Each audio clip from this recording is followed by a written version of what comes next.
All right, now, everybody. Quiet, listen to me. We're going to start a show. Now, some of you people have been with me before. You know it's going to be a tough grind, but we're going to have a show.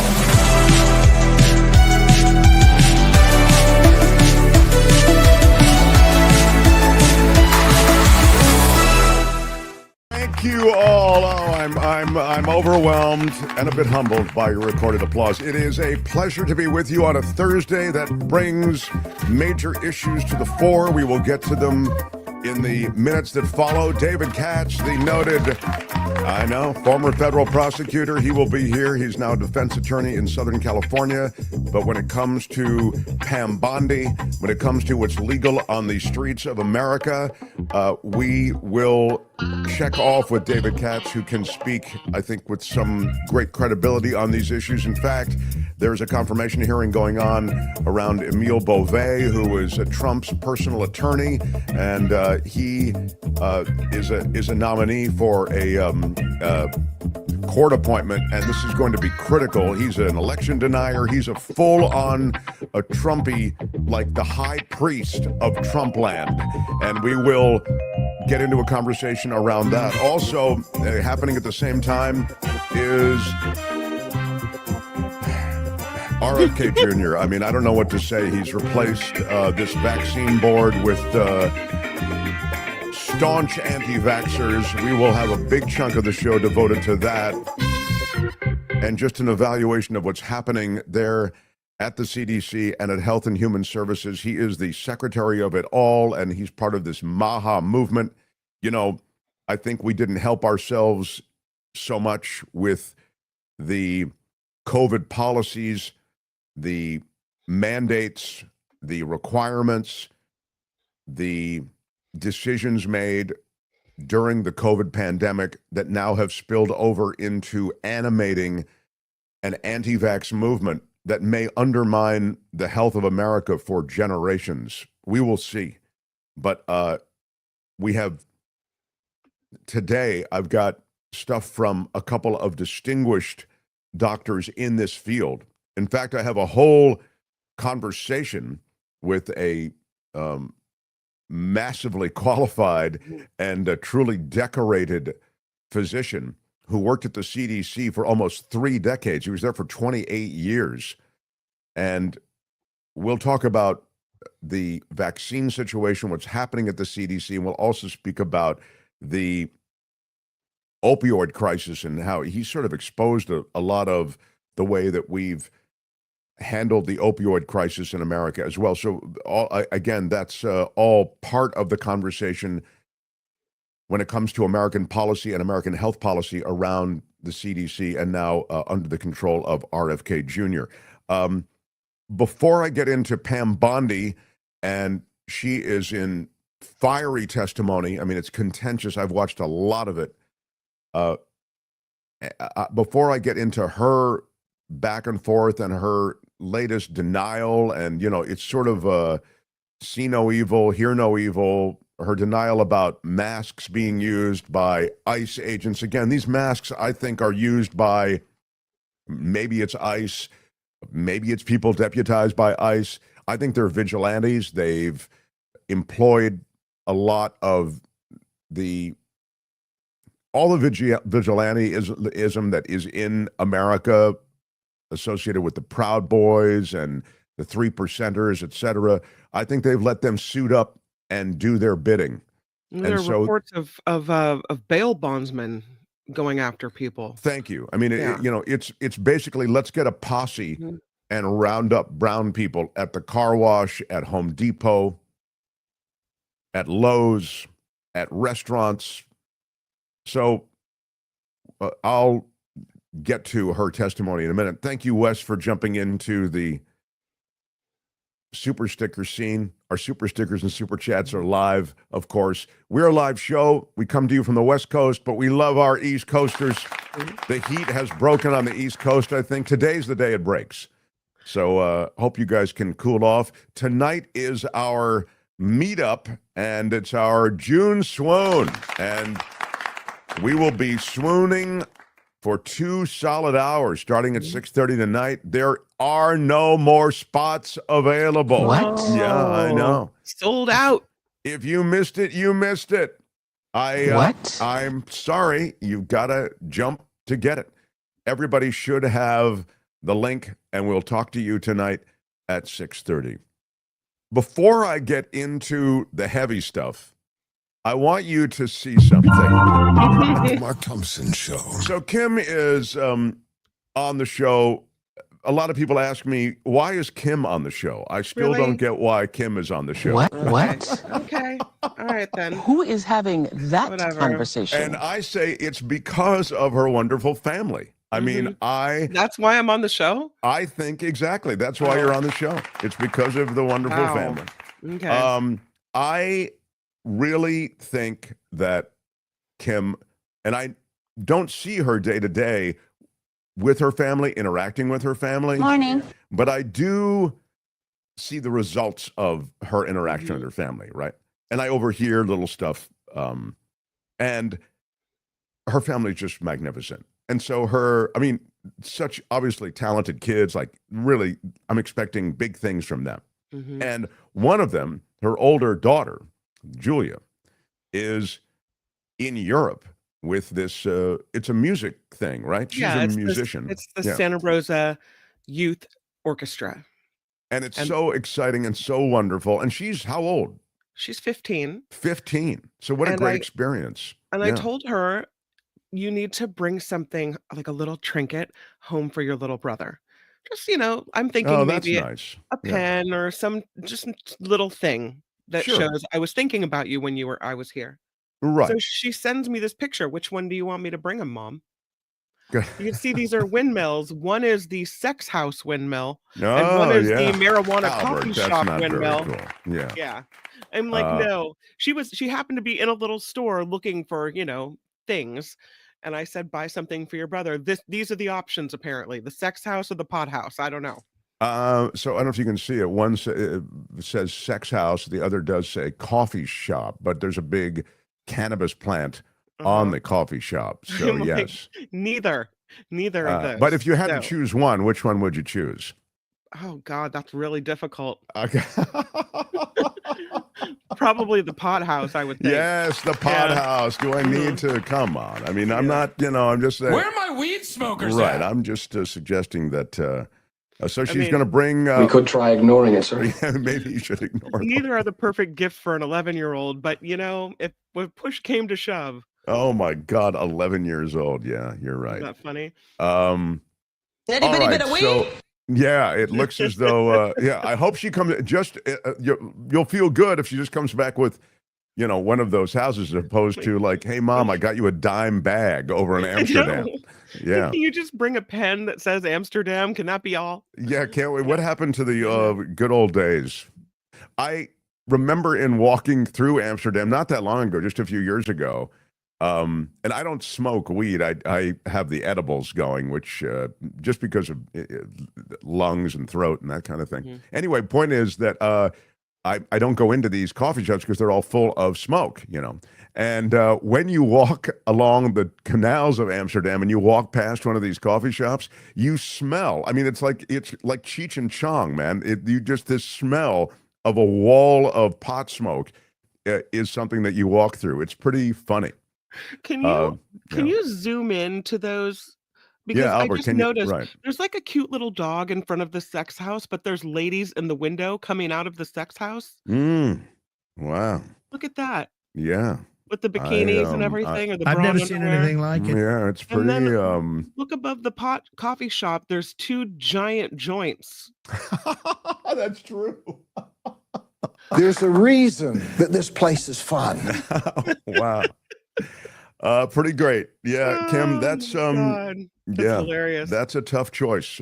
She's really funny, isn't she? Yeah, she's really funny. Yeah. That's pretty great. I'll bring one of them home for the Mark Thompson Show. All right, I've got to get into it. Let's start with Pam Bondi denying that she knows ICE agents wore masks during raids. There's video evidence, of course, the videos you see across social media and across television replete with evidence of these ICE agents. And again, I use the term loosely. When we say ICE agents, they are supposedly ICE raids. These aren't federal agents. They are not deputized in any way that we've become aware of. They are using, as we were saying, bounty hunters, and there are even, I think, just posses of people who may be in touch with some law enforcement agency, maybe not. They may be Proud Boys, they may be 3%ers. We don't know, but you can see their uniforms unmarked. Sometimes they say police, sometimes they say federal agents. It looks like some crap they just double-clicked on somewhere and purchased. But many of them, most of them, have their faces covered with masks during these roundups of supposedly undocumented people. And so Bondi is asked about this in hearings, and she said, I don't know anything about it. This subcommittee hearing, a Democratic senator from Michigan asked Bondi, who is the top law enforcement officer in the land. She says, I don't know. I haven't seen these agents wearing masks. I do know, she says, that they're being doxxed, they're being threatened, their families are being threatened. But again, the masked raids are full of these guys who are covering their faces. In fact, I'd say there are more of these guys covering their faces than those who have their faces exposed. Here was a bit of the exchange. Attorney General Bondi is given the number of DOJ employees currently conducting immigration enforcement activities in support of DHS. How are you going to ensure that the safety of the public and the officers, if they continue to not follow required protocol to identify themselves as law enforcement? And Senator Peters, that's the first time that issue has come to me about them you're saying that law enforcement officers, when they cover their faces. Right. I do know they are being doxxed, as you said. They're being threatened. Their families are being threatened. Again, I get that, but they have to identify themselves. There is an insignia oftentimes. They have to identify themselves as law enforcement. People think, here's a person coming up to me, not identified, covering themselves. They're kidnapping. They'll probably fight back. That endangers the officer as well. And that's a serious situation. People need to know that they're dealing with a federal law enforcement official. Senator, I would be happy to look at that issue with you and talk to all of our partner law enforcement agencies. But I can assure you that if they're covering their faces now, it's to protect themselves. But they also want to protect all citizens. And that's something we can work together on to ensure the safety of everyone and their families. Yeah. And it's protecting themselves, too, if they identify themselves. It's not just the person, because someone's going to fight back if you just think a strange person with their face covered throwing you into a van. Most people will resist that. It sounds like you have a specific case, and we will have happy to talk to you about that at a later time, because I'm not aware of that happening, but I'd be happy to talk to you about it. Okay, so this isn't a difficult situation where, boy, you're talking about a specific case. Let me look. Gee, I was unaware of this. Gosh. General Bondi, you're Attorney General of the United States of America. You can make certain that federal agents and anyone involved in the detaining of alleged undocumented migrants, you can make sure that they have their faces exposed. You can make sure in a memorandum. You can make sure in an order. It is as simple as that. You don't need this two-step that we're seeing and hearing. I mean, she did a lot of this in her hearings. I've been watching a bunch of them, and she does a lot of that. Some of it's very contentious. She's quite loyal to Trump, as you would imagine, and there's always that kind of loyalty, tip of the hat. There's also a lot of the this is the best person I've ever met. She talks about that. One of the best humans I've ever met. It's one of her default phrases that she uses a lot. And that's in the case of Beauvais. I'll talk more about Emile Beauvais with David Katz. He's the former federal prosecutor who is here on Thursdays, and he's going to be with us in just a moment. But because that's there's a major confirmation process going on with Beauvais now. But in any case, I'm most what impresses me about Bondi, and not impresses me in an impressive way, but impresses upon me in a negative way, is how she effectively skirts all of this and does a lot of this. Well, Senator, if you'll send me the information on that, I'll follow up. There's a lot of that. So I'm anxious to see what actually happens. But as I say, when it comes to the concealing of the faces associated with these, they're posses, they're vigilantes. Let's cut the crap. These aren't federal agents. These aren't even ICE agents going into all these places. Those guys at that car wash, I mean, I don't, you tell me who the official person is from the person who's just in for the party where you get to pinch a bunch of brown people and throw them into a van. At Home Depot, at Lowe's, at a car wash, at a high school graduation. It's loathsome. It's un-American. It's un-American, and it's un-American on top of un-Americanism, meaning covering your face, not showing a warrant, just picking people up and loading them into a van without any kind of due process awaiting them. This is a horror show on the streets of America. You should be angry about it. Law enforcement is supposed to be, quote, doxxed. They have to tell you who they are. Oh, I see. Law enforcement, yeah, meaning right away you're supposed to know who is arresting you. I mean, at least a badge number. There should be some kind of officialdom associated with it. I guess Pam Bondi hasn't seen the thousands of videos of masked ICE officers rounding up the colored people in L.A. Yeah, I mean, as I say, I can't find a video of people being loaded into a van where the officers aren't masked. They're all masked. So it's BS. I mean, she's just lying. But that's the state of the state, and that's the Attorney General of the United States. So those continue unabated. Those roundups, and much of life in America now is informed by this, by these agents moving into different communities, knocking on doors, going to businesses, grabbing these people. And then, as was suggested there in that exchange, what would you do if somebody with a mask and no ID confronted you and said, "You're coming with me, you're under arrest"? Who the F are you? You don't ask a lot of questions. I can make it a lot harder on you if you don't come with me. Dude, I'm not going anywhere with you. I don't know who the F you are. That is exactly what's happening. And so when they push back, it's resisting and all the rest are obstructing justice. Chaplain Fred says, "Hi, Mark. In my town, Sylmar, ICE has been seen every day at Home Depot. I was there this morning, and ICE could not pick anyone up because we stood up against ICE. It was great." There is pushback in these communities. You've seen videos of entire groups of people pushing back against ICE in huge numbers.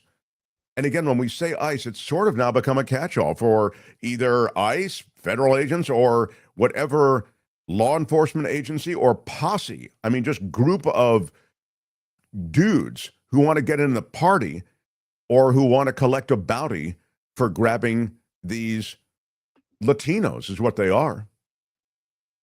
Maybe Fox doesn't show the masked Trump thugs, says Michael D. No wonder Pam Bondi is clueless. There you go. You see all these guys, police. Yeah. The only person who has an exposed face there, for those who are just listening, is Kristi Noem. That's Kristi Noem on the right. She's the only woman there. Otherwise, it's guys who get their rocks off doing this crap. They're glorified nightclub bouncers. They're MMA hopefuls. They should be ashamed of doing this. Well, Mark, this is a job, they need to, no. Some jobs you should not do. Some things they ask you to do, you should not do. And this is one of those things. I'm telling you, if I were a police officer, I would go, "I'm sorry, I cannot do this. I will not do this." And then they might say you're fired. Yeah, exactly.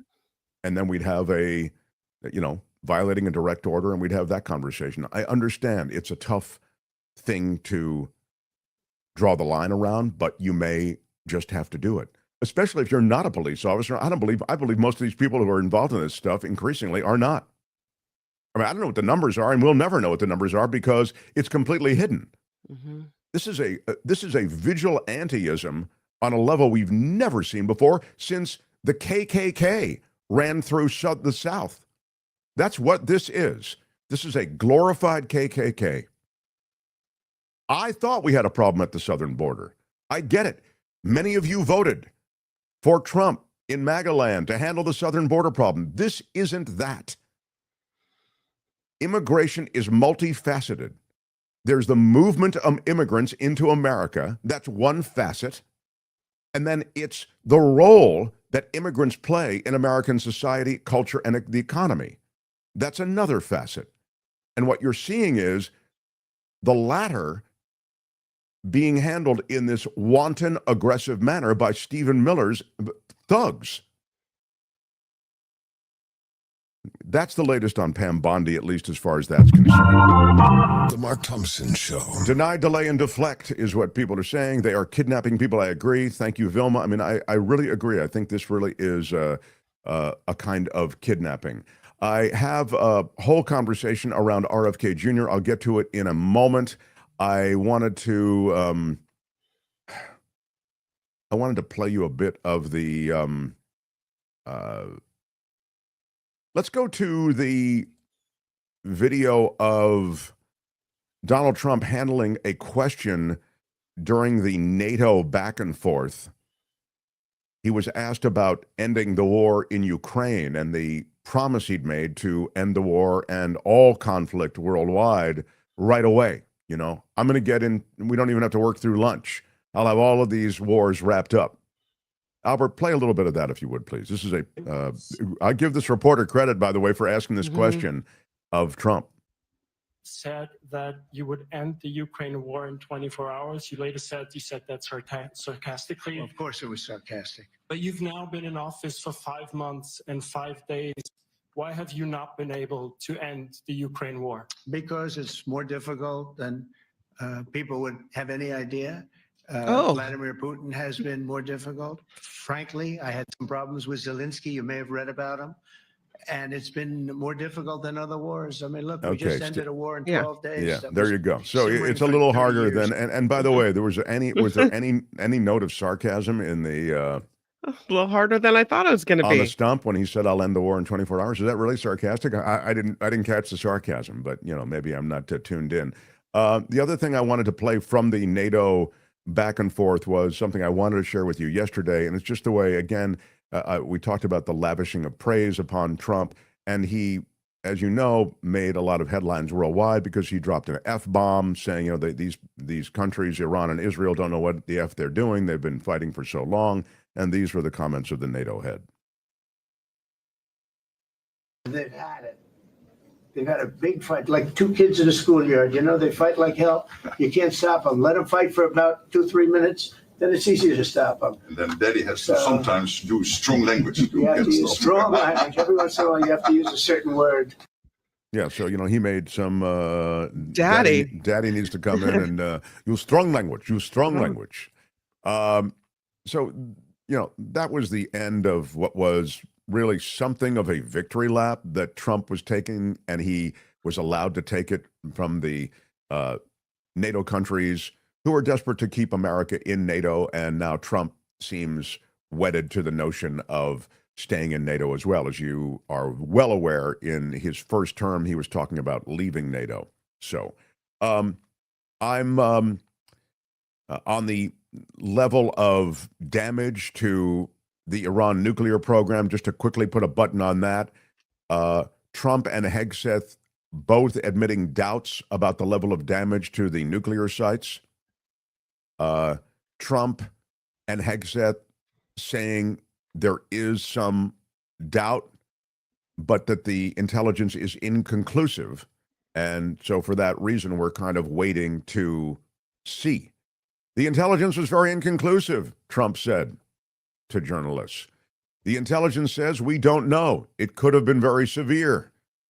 That's what the intelligence suggests, Trump said. It was very severe. There was obliteration, he then said. And then later in the day, he claimed that was the conclusion from what he called collected intelligence, and that the Iranian program had been set back decades. The, again, collection of evidence would appear to point to the fact that maybe there wasn't great damage done to the program. But we will see, although I think it important to note, isn't it today that they are going to brief the Senate? It'll be a classified briefing, so you're not going to see any video on it or hear anything about it publicly, I wouldn't think. Maybe they'll make some statements after. It's going on right now, actually, behind closed doors in the Senate. The Senate Intelligence Committee is getting briefed on those U.S. strikes in Iran. I read there that it's going to happen without a key member of the team. Yeah, Tulsi Gabbard will not be part of it. So, they want to keep, everybody singing from the same hymnal, and she seems to kind of go off script. So she won't be present at this national security leader briefing.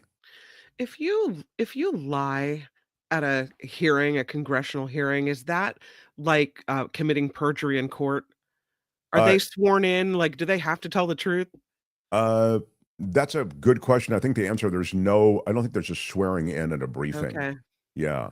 And I think that there have been, frankly, through American history, plenty of briefings that have involved lies. I mean, I'd suggest that a lot of the wars that we get into, going back to, whatever conflict you want to pick, spin the wheel of U.S. conflict, there have been plenty of briefings where facts have been misrepresented. Even troop casualties were misrepresented. I mean, lied about during Vietnam, for example. And so I think the answer is you can get away with a lot in a briefing.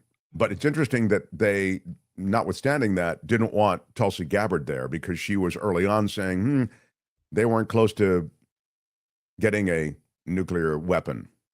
I hate to do this, and we'll double back to a couple of things, but I did want to get to the CDC situation because it's pretty dramatic. And what's happening there is that the RFK Jr. run agency is hiring somebody who is a nurse and former head of a group that is an anti-vax group to work in the Office of Vaccine Safety. Her name is it's Lynn Redwood. It's Lynn is a guy, right? I thought no, she's a woman. Yeah. I'm sorry. She's joining the CDC office responsible for overseeing most of the agency's work and most of the agency's data to probe potential safety risks from vaccines, including databases used by health officials to collect and analyze reports from public and private healthcare systems. So you have somebody sifting through and in charge of sifting through all of the data who has a decidedly biased opinion of all that data and really will reverse engineer that data probably toward a very severe anti-vax kind of approach. I wonder if you could run the Offit stuff, Albert. I have a quick, he's a friend of the show, has been on the show before. Dr. Offit knows the vaccine world so very, very well, has authored scholarly papers on SAME and has written books about SAME. When it comes to vaccine safety, vaccine policy, I think he is on Mount Rushmore when it comes to these things. Give me a little bit of Paul Offit in this interview this morning, and then I'll follow up on the other end. Well, so anti-vaccine activists have been shouting from the sidelines for decades. Now they're making policy. We have an anti-vaccine activist and science denialist as the Secretary of Health and Human Services, who basically fired 17 people who were members of the Advisory Committee for Immunization Practices, who went through the proper vetting process, made sure they didn't have conflicts of interest, made sure they had the expertise that could give us the advice we needed. He fired all those people. Then what he did is he brought in 8 people. Now one of them backed off, so it's 7 people who would have never passed the confirmation process, who don't have the expertise we need to give good advice. And what they're doing is they're just putting forward what is typically anti-vaccine tropes, like kids are getting too many vaccines too soon, so we need to reevaluate that. Why are we giving a hepatitis B birth dose, et cetera, et cetera? And so you're now just seeing anti-vaccine activism move into the center of public health. And Dr. Offit, in fact, so there you go. I thought that was essentially a great summary of where we are when it comes to the anti-vax programs. People will die because of this BS, says IPX Studio. I think this is exactly right. I think that people will die as a result of this. This is a really scary policy put in place. And in no small way, as I was mentioning to you before, I think it's the result of, in part, I mean, it was animated by a lot of policy associated with how we handled the last pandemic, you know, with the mandates, et cetera. And you know who agreed with me on that was Scott Gottlieb, the guy we used to, remember we had him on the radio a bunch of times, Albert? Here's Scott Gottlieb this morning. What they do. Yeah, you certainly don't want to see that happen, that there is a backlash to this anti-vax movement because we've seen the consequences of it, because a lot of people are going to be harmed in the process. Right. But the problem is that these sort of sentiments have been fueled over a long period of time, certainly accelerated during COVID. The mandates, I think, fueled a lot of the anti-vaccine backlash. And by the way, I remember you saying this during COVID, that you worried the way the administration was going about it at the time. Well, I was against the mandates, you were against the mandates. For this reason, we said it on this show that it would fuel an anti-vaccine backlash. And I think that was a tipping point of sorts. But the problem is this is going to be a very long cycle. We've now built a lot of anti-vaccine sentiment. Secretary Kennedy is fueling that with what he's doing in groups like the ACIP that he's constituted. The consequences of this are going to be felt for years. They're going to grow over time. We've seen MMR vaccination rates sharply declining. More than 50% of states are well below herd immunity. There was just a survey put out. Some states are below 70%. So they're going to have potentially outbreaks. So you are setting up a lot of risk for the future. And I think outbreaks for what? Measles. Measles. That's the one we worry about the most because it's so contagious and vaccination rates are falling. You don't want to see a situation where we learn our lessons from what's happening right now in 5 years as a result of outbreaks where kids were harmed. I hope that's not the case. So that really sets the table for where we are. And to follow up on that, changes at the CDC and the future at the CDC, as well as history, mistakes made at the CDC. I mean, it's reasonable to say that even that great collection of scientists and doctors are capable of making mistakes, both on approval and on policy. For that, we have our next guest, Dr. LeBaron. Take a look. The Mark Thompson Show. We are very, very excited. As you might imagine, we have an actual professional MD in the house who is someone who is quite impressive when you look at what this guy has done. I mean, I'm anxious to talk about changes at the CDC, and the guest that you're about to meet knows the CDC backwards and forwards. Dr. Charles LeBaron. He's worked as a medical epidemiologist at the CDC for more than 28 years. And while there, he was the author of more than 50 scientific studies published in peer-reviewed journals, including first or senior author papers in the New England Journal of Medicine, the Journal of the American Medical Association. He was the co-recipient of the CDC's Charles C. Shepard Science Award for the best scientific manuscript published by the CDC. Captain in the Commissioned Corps of the United States Public Health Service. He got the Meritorious Service Medal, as well as more than 10 other individual and unit commendation awards, a graduate of Princeton and Harvard Medical School. He is board certified in both internal medicine and pediatrics. It's like reading my resume when I talk about all he has done. How about it for the great Charles LeBaron, everyone? Doctor, nice to meet you, and thank you for joining us. Well, thank you for having me. I barely recognize myself. I have to give that recitation. But well, try to live up to this person you've introduced. Yeah. Your book, Greed to Do Good, you kind of lay bare the worst of the dysfunctional system of medicine that we have, but also you point to things that work in our system. And you also point to ways in which the dysfunctional medical establishment and system can be improved. And it's against the backdrop of the changes at the CDC that I was particularly interested in speaking with you. I mean, you're someone who, while obviously you spent these decades at the Centers for Disease Control, you've also been critical of the Centers for Disease Control. And that is something that predated, I think, even the RFK Jr. and now, very much in vogue to talk about the changes there. I wonder if you can give us some sense of your take on the CDC before RFK Jr. and now that those who are sort of in the orbit of RFK Jr. are now in control of the Centers for Disease Control. Yeah, it is sort of interesting because the book is very, very critical of CDC, but most of my current activities are defending it. And the paradox in that situation, I don't find a paradox, but the only thing I can come up with is Mark Twain, of all people, defined a patriot as someone who is for his country all of the time and for his government some of the time. And I am a great believer in CDC as our primary defense against the pathogens that are trying to get to us.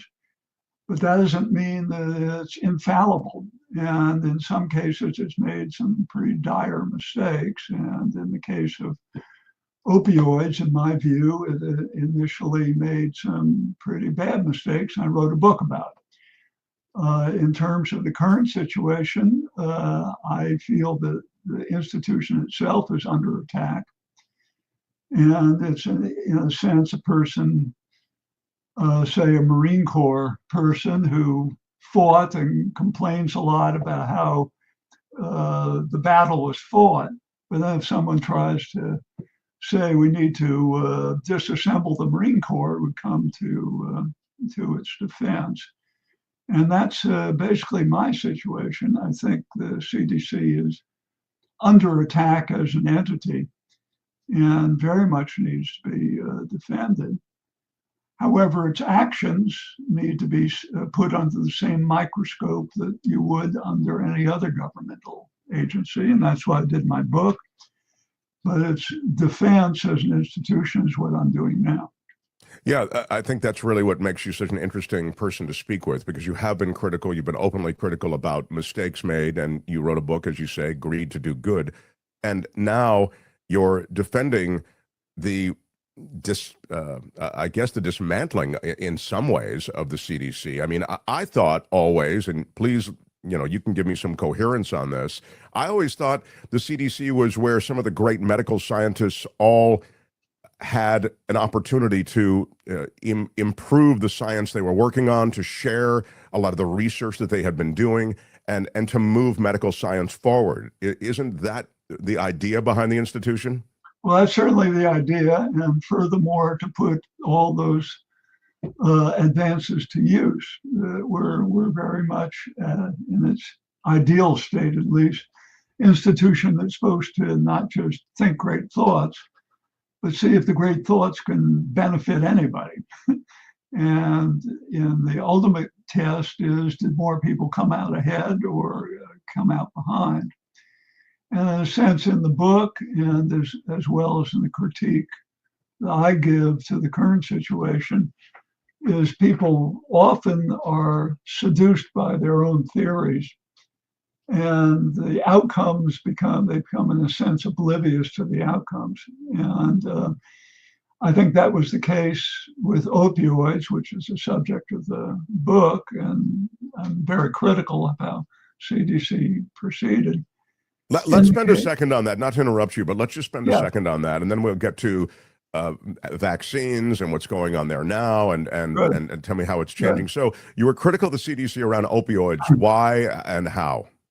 Well, the story of opioids is often the story throughout history, but very much in the case of CDC and public health, of good intentions go wrong. And to just drop back for 30 years, back in the late 1990s and the early 2000s, there was a feeling that pain was undertreated. And that was, I think, true. However, a number of manufacturers of opioids saw that as a profit-making enterprise. And we ended up with massive overuse of opioids in that era, to the extent to which, as an example, for operations for which folks in Europe would get afterwards, about 5% of them would get opioids. In the United States, 80% would get opioids.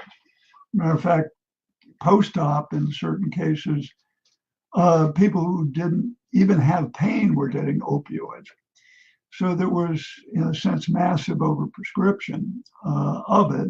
And that's just that's in the culture of medicine at that point, where it's just sort of de rigueur, that it just, of course, everybody gets these opioids as sort of a handout post-surgery. It becomes this panacea that, I mean, why was it overprescribed in that way?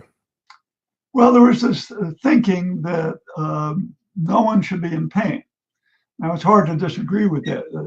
Hard to say, yeah, you should be in pain, but pain is nature gave us pain in order to give us warnings about things. And without pain, actually, people who have conditions of the nerves in which they don't have pain are very serious problems. That's number one. Number two, pain is a little bit like sorrow. If you're not experiencing it, you're not experiencing life. However, the notion that anybody should be in pain was a seductive notion. And it turned out for certain companies a very profitable notion. So it became this sort of synergistic thing between an ethical notion people shouldn't be in pain and a profitable notion that we can give people opioids. The difficulty is opioids are not risk-free. They're actually quite risky drugs. There are very few drugs that have this, what we call in medicine, a narrow therapeutic window, which means that there's only a certain interval in which you can give the medication with a relatively minimal chance of adverse effects. Once you go over that, you end up with a whole bunch of problems, not the least of which is addiction and overdose and so forth. Given that situation, needless to say, overdoses increased as the number of prescriptions increased. And finally, at CDC, which is supposed to work on epidemics, they said, this is an epidemic. We're having an epidemic of opioid overdoses. And they came up with very stringent prescription guidelines. So it was a good impulse. There was the idea we got to rein this in. Good impulses don't always produce good results. And that's something that's throughout both history and throughout medicine. And in this case, if you've created a group of people who are opioid dependent, and then you cut them off from legal access to legal opioids, and you don't provide any treatment, and you don't have easy access to antidotes, it presents a problem. And not only to present a problem, but for the cartels, it produced a great opportunity. They say, hey, now we have a market share that we can really expand. We used to be limited to inner city heroin. Now we can really go after college kids, we can go after old ladies, we can go after everybody that previously had been not part of our target demographic. As a result, fentanyl in particular, which is a very potent opioid and easily smuggled, basically exploded across the country. And as a result, because the cartels aren't quite as scrupulous in their dosaging and laboratory methods as FDA-approved things, overdoses just grew and grew and grew.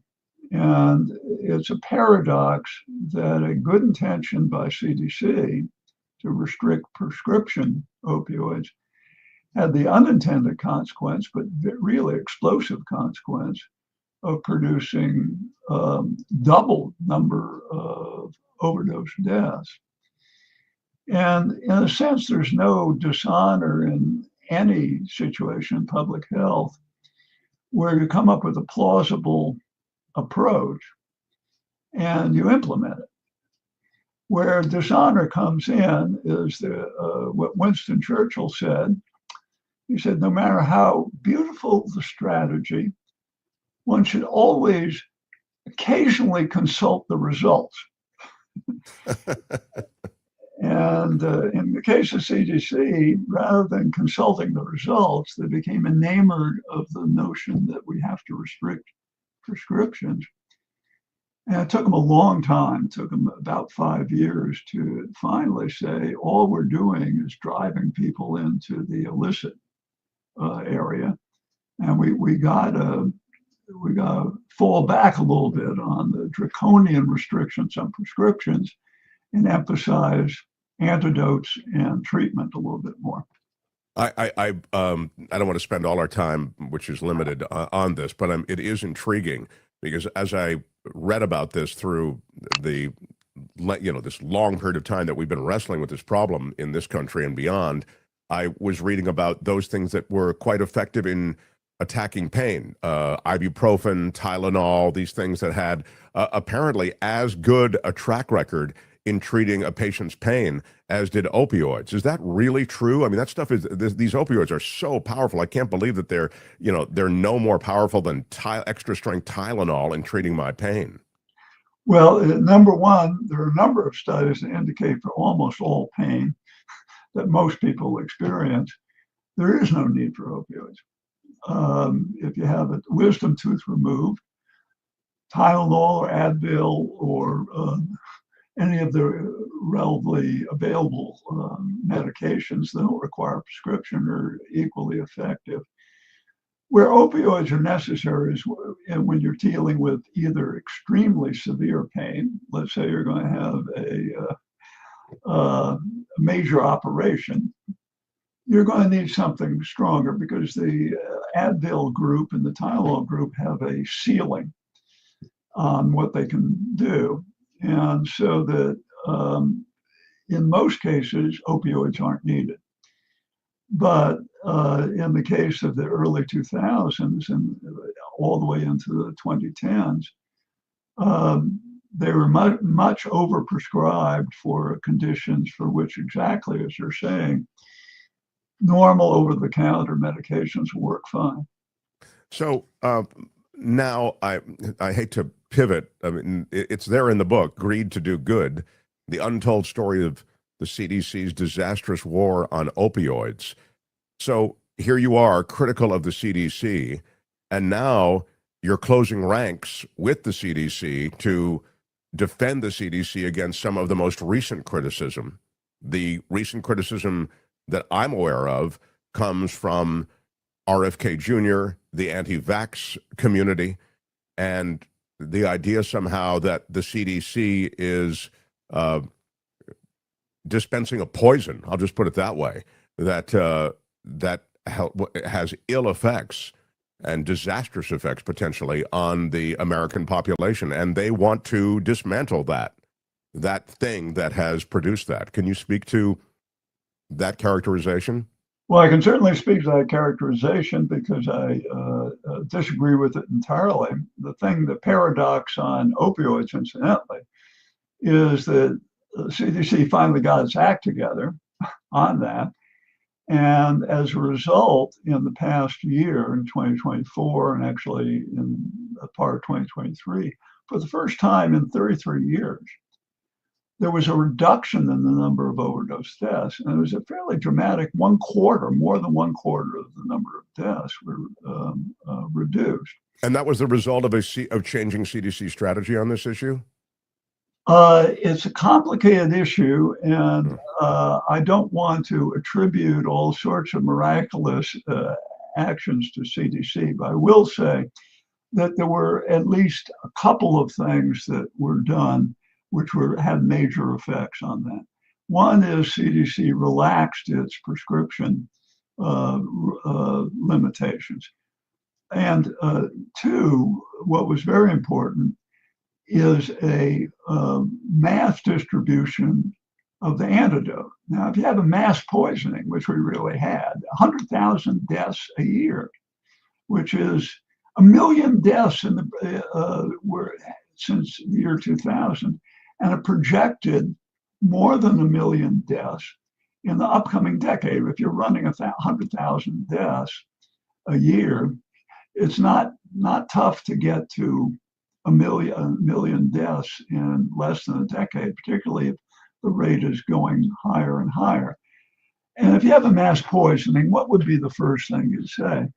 You'd say, we need to get the antidote out at about the same level as the cartels are putting out the poison. And finally, you'd think, boy, that took a while to figure out.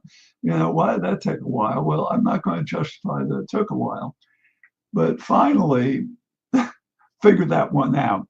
And there was mass distribution of naloxone, which is a antidote, in particular in a form which is easy for lay people to administer. A nasal thing is put up at the nose and give it a squirt. You don't have to get out needles and injection and things like that. What does that stuff do, just out of curiosity? I mean, like, how does that work within the body? Well, it blocks the receptors that opioids attach to, and it prevents the opioids from basically, the way you die from opioids is respiratory depression. You forget to breathe, basically. And it basically blocks the receptors that the opioid would attach to. And as a result, you keep breathing. And that's the major effect on it. And it's, in my opinion, the key strategy. That's the first thing. The problem is it's a symptomatic strategy because you need to get to the underlying problem is why are people taking a whole bunch of opioids? And I would say that's been emphasized, but not sufficiently. And because it's considerably more expensive to go after that, a dose of naloxone costs $25 and works in 10 seconds. I mean, there's almost nothing in public health or medicine which corresponds to saving a life for $25 in 10 seconds by a lay person. It's hard to get better than that. However, getting somebody into ongoing treatment is a much more complicated issue. It's behavioral issues or a whole bunch of associated things. The irony is CDC, the Division of Overdose Prevention, right at the moment in which it finally got its act together, figured it out, and is now actually having legit success, they want to abolish it. Wow. Now, they're the only people who monitor the what's going on with opioids and opioid overdoses. This is a new recommendation with the new regime that's come in at the CDC? Yes, it's on, as a matter of fact, it's on the table in the sense that the administration's new budget proposes to eliminate the Division of Overdose Prevention. And is that a budgetary thing? They're trying to save money, or what's the justification for that? Well, justification is twofold. One is that RFK Jr. feels that it's ineffective. He has his own views, just as he has views on, he's a recovering opioid, openly recovering. So people had actually a fair amount of hopes because it felt that he'd bring at least some empathy and to the situation and commitment to the situation. Unfortunately, as with vaccines, he seems to bring, reminds me of the old CDC thing, a theory about opioids, which is not favored by the facts. His view of the matter is, if this is proposal, if we create a lot of healing farms, in other words, a bunch of organic farms out in rural areas, and have all the addicts go to these farms and work on producing vegetables, that will somehow get our way out of the opioid epidemic. Unfortunately, the people who are taking opioids are not real enthusiastic as a population. Yeah, that's a hard sell. That's a hard sell. Yeah. So there's nothing wrong with, if somebody does want to go to a farm and have organic vegetables, I applaud it. Sure. As it might change the rhythm of their life a little bit, though, to the point that they can't make it happen. I want to ask you about the other things that are going on at the CDC. We can't address all of them. The vax and anti-vax movements have probably taken most of the media oxygen around the CDC and RFK Jr. Maybe you can address that, and also just the inner workings of the place itself, meaning, as I say, I thought it was a magnet for great medical minds on some level, even international medical minds. Maybe you can speak to that in our last couple of minutes as well. Absolutely. As a matter of fact, what I did at CDC was measles elimination. That was my job. I wasn't in the opioid zone. This has to be a rough couple of years for you then, huh? Well, it's a rough couple. What is it? Are we at 100 days? I think. When did the break? But the measles outbreak, started, I want to say, just a couple of years ago. There was an outbreak in Southern California around Disneyland, and Santa Monica, California. I think also in the Bay Area. You probably know exactly where, but I'm just saying this is my recollection. It happened in the last couple of years. Your recollection is correct. We're under attack from measles from all over the world. The world is awash in measles. What we accomplished back in 2000 as part of our group was the elimination of ongoing transmission. Sort of a technical term, but that basically means that, yeah, we're going to have imports. We're going to be under attack. But did they take root and keep transmitting throughout the country? And basically, through high immunization levels, we stopped it. And it may sound ironic, but imports are our friend. It sounds strange, but they're constantly testing our defenses. If something comes in from the Philippines, if something comes in from Ghana, we love it because we say, okay, does it transmit? Does it keep going? Does it establish itself as an outbreak? And the answer is no. For 25 years since we eliminated the ongoing transmission, it's never taken hold. Now here we are, thanks to a lot of misinformation that's been promoted about how bad vaccines are. It looks like there are ongoing chains of transmission that are starting to establish themselves. And that means we're back to where we were. And most of this problem arises out of misinformation about the vaccine. In a sense, it's the opposite of misinformation about opioids. And opioids are considered erroneously very safe. And then we had an explosion of it. Now we have one of the safest things basically in medicine, and they're considered unsafe. And that has produced we're going to have even worse problems than measles. I hate to say it, because measles is a highly infectious pathogen, but only kills about 1 in 1,000.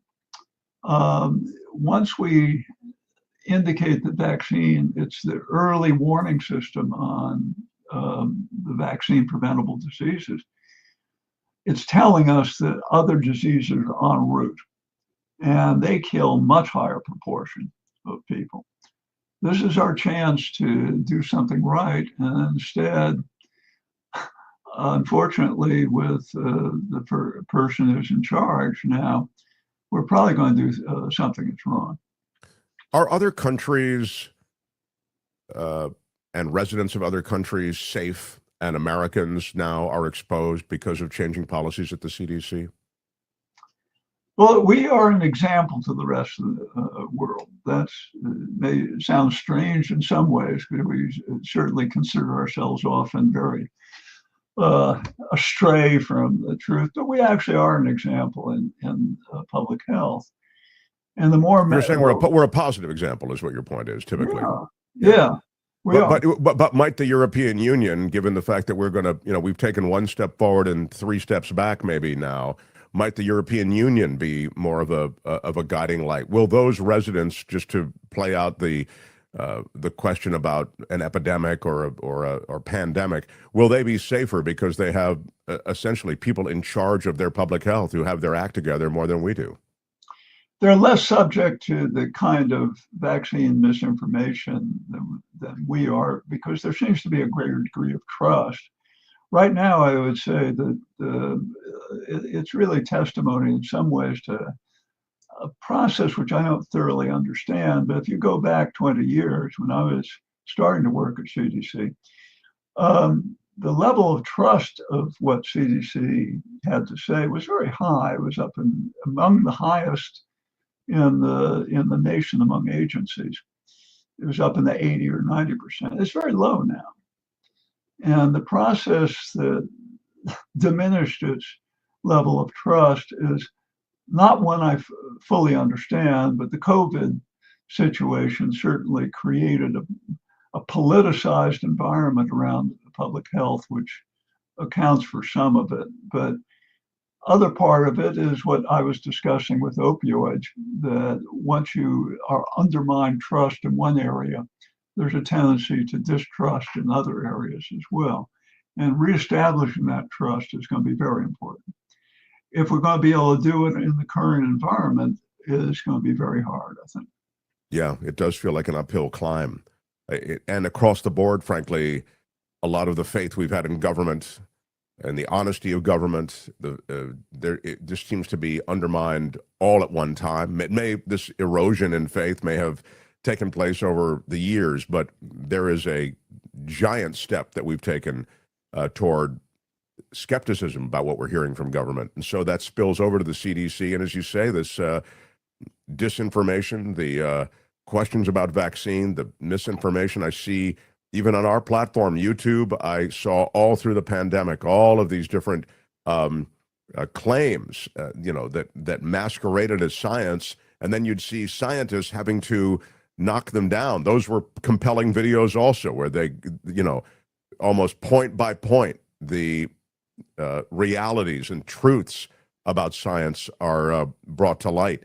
It's a scary time, and I'm glad we got a chance to address some of it. And I love the fact that you have been both critical of your former institution and also in defense of it. Here's the book. It's Greed to Do Good, The Untold Story of CDC's Disastrous War on Opioids. And Charles LeBaron also, as we've said, speaks to the good things about CDC and about what may happen moving forward and how we should all, on some level, try to have faith in medical science. I mean, again, I don't mean to put words in your mouth, but this is what I'm getting from our conversation. And I'm concerned. I'm anxious. And I suspect that the medical community shares a bit of that anxiety as well, don't you think?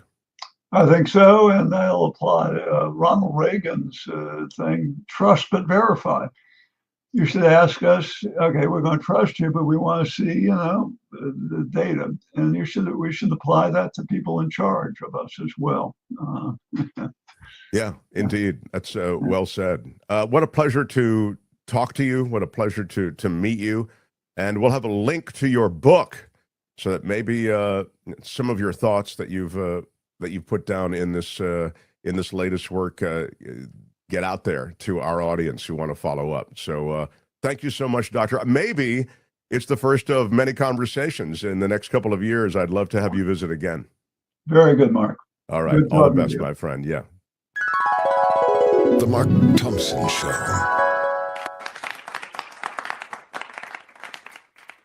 As I was saying, I just think that one of the virtues of Dr. LeBaron is that he is critical of this CDC institution that he worked in for 28 years.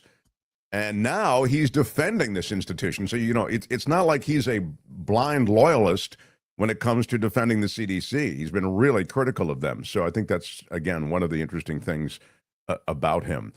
Coming up, David Katz, the former federal prosecutor. We're going to talk about what's happening on multiple fronts, what's happening on the streets of America with ICE agents wrapping up so many presumed illegals. There are no warrants. There appears to be no due process. There appears to be no identification. There, again, appears to be no order, that is to say, coherence to this policy.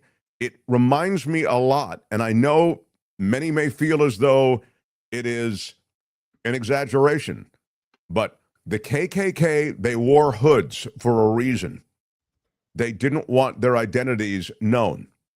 And these agents, they wear masks for a reason, because they don't want their identities to be known, and they may not even be legitimate agents of government. So we'll talk to David about that, but I also want to get to this Emile Beauvais. He's going to get a lifetime appointment. This is one of Trump's personal lawyers, who, in a series of exchanges, according to a whistleblower report, said, F the court order, ignore the court order. This was in relation to a deal that was being made with the mayor of New York. We'll have David comment on it, and I'll give you some of the specifics, but this is another thing that's happening. And then the third thing I would like to get him to talk about is the testimony of Pam Bondi, who, as you know, is giving congressional testimony as well. So all of that is stuff that we will get to with Katz and more, but those are just a few of the things. I haven't mentioned it all show, and we're almost, an hour and 10 minutes in. Smash that like button like a boss. Smash it with your iron rod. Do it like you mean it, damn it. And I have to have a quick cup of Coachella Valley coffee. And I'll take some tea. I'm rocking the Sunrise Blend. Kim rocking the tea. And all of us received a gift from Coachella Valley Coffee. I have to push the gift on to my darling Kim. That was the T-shirt from Coachella Valley Coffee. That's nice. You can get all the merch and everything. And, of course, use our discount code when you go to CoachellaValleyCoffee.com. Use the discount code MARKT, 10% off everything. The best coffee on earth. Everything's hand-roasted. Spices, coffee, tea. The pride of ownership, which I think is a vanishing thing as big money comes into more and more businesses. It's really hard to find a pride of ownership, and that's what they have in this. It's a small business, Coachella Valley Coffee. So check them out and use our discount code.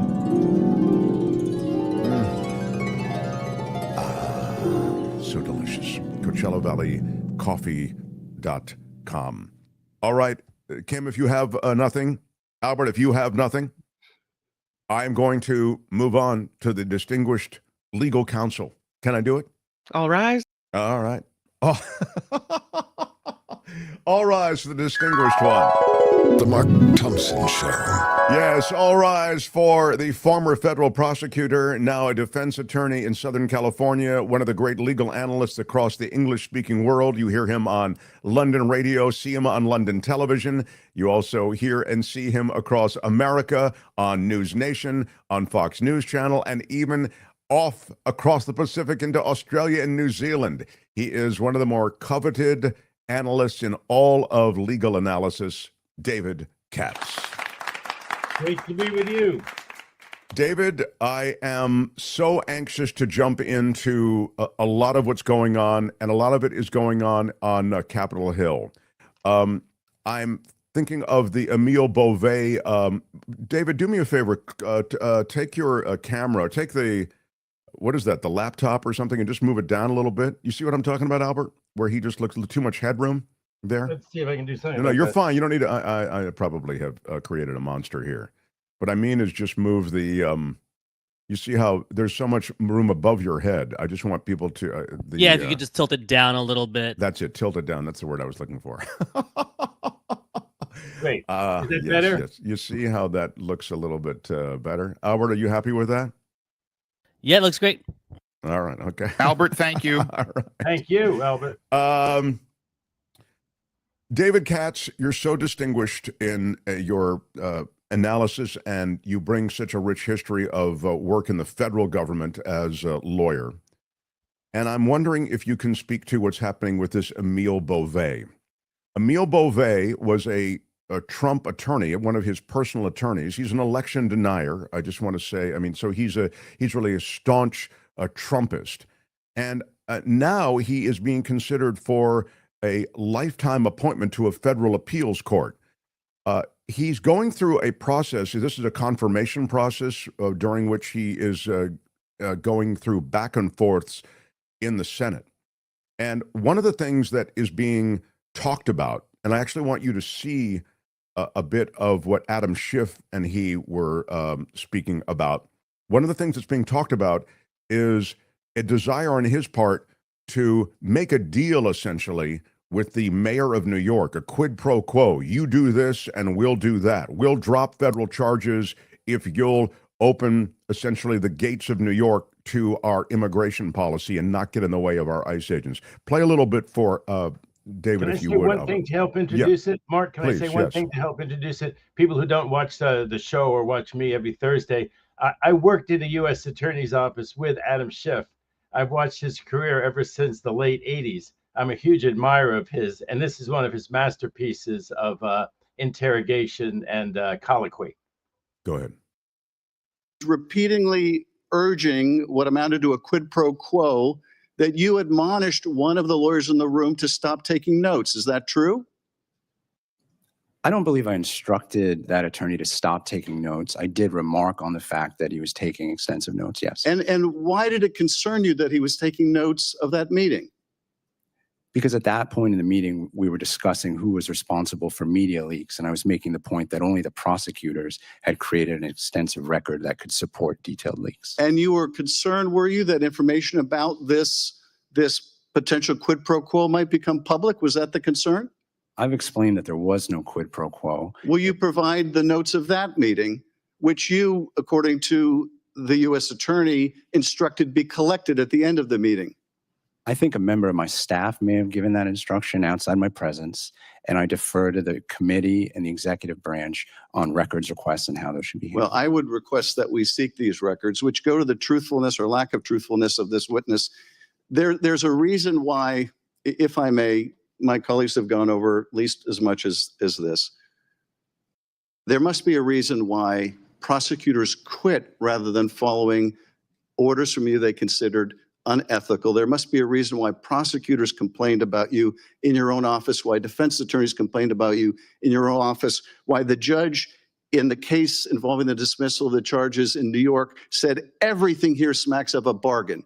You testified earlier that the objective evidence overwhelmingly made it clear that it was not a bargain. That there must be a reason why everyone disagrees with you, Mr. Beauvais, and people feel it necessary to give up a job they love at the Department of Justice and quit because they won't go along with what they consider unethical and immoral orders from you. There must be a reason why that is so true of so many, and this court needs to get to the bottom of it. I yield back. Thank you, May I make Senator a parliamentary inquiry?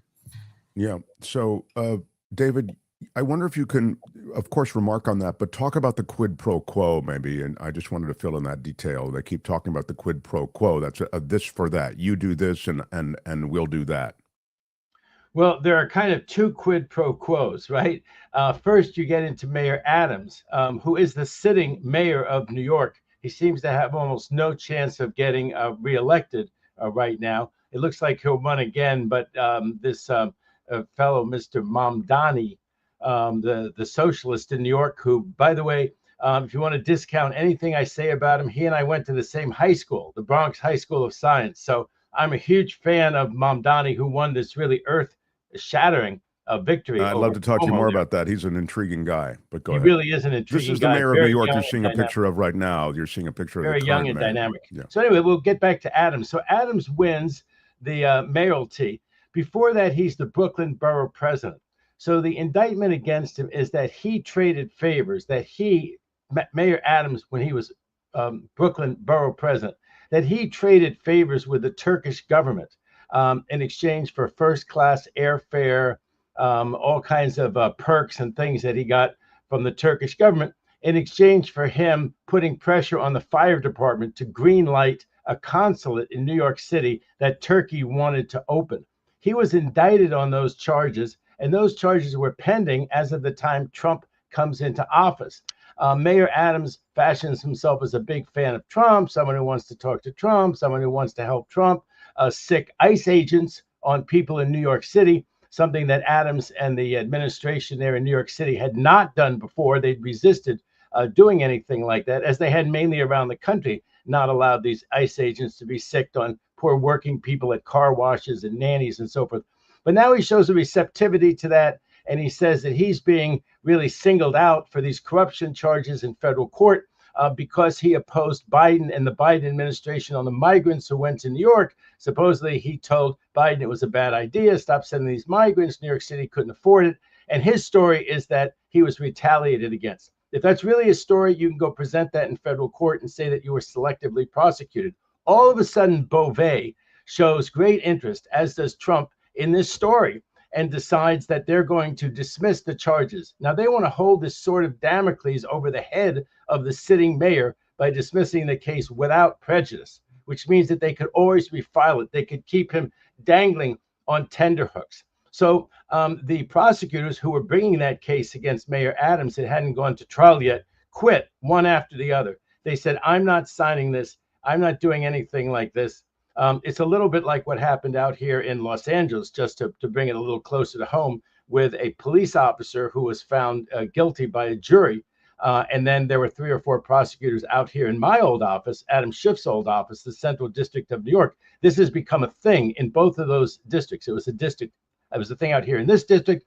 And then they finally found an assistant U.S. attorney named Rob Keenan who would sign the paperwork out here. And they eventually found somebody in D.C., I think in the public integrity section, who would sign the paperwork. But this was all at Beauvais' doing. So that's the second quid pro quo. There's Adams' alleged quid pro quo, which he never is going to have to face charges on with the Turks. And then there's the quid pro quo that allegedly was made between Beauvais and Trump, that if Mayor Adams would play ball with them, especially on immigration, they would dismiss the charges. All of this after it was finally a motion to dismiss that was signed by Beauvais and by this flunky of his, after 5 or 6 different assistant U.S. attorneys had resigned. And that's what Senator Schiff was just referring to. It went to federal court, and the federal judge said, my God, it looks like there was some kind of quid pro quo here. It looks like something kosher.